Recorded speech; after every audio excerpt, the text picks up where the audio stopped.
আসসালামু আলাইকুম। আজকে চলে আসলাম নতুন একটা ভিডিও নিয়ে। আজকে ভিডিওটা হলো হাফ মোটর কীভাবে ঠিক করবেন, হাফ মোটরের ভিতরে কী সমস্যা হয় তা আজকে আপনাদের দেখাবো।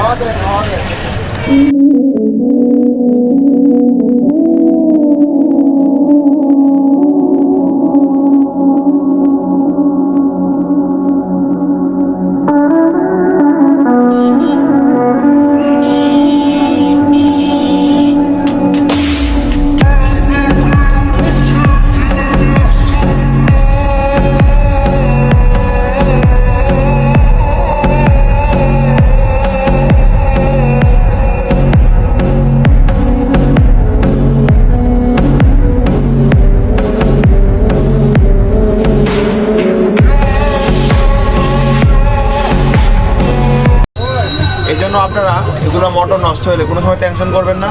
হাবিব ভাইয়ের দোকানে আসবেন, ইনশাল্লাহ স্বল্প মূল্যে আপনার মোটর ঠিক করে দেওয়া হবে। আর এগুলোর যাবতীয় পার্টসপাতি আমাদের কাছে পাওয়া যায় ইনশাল্লাহ। আমরা দেওয়ার জন্য চেষ্টা করি কম প্রাইজের ভিতরে।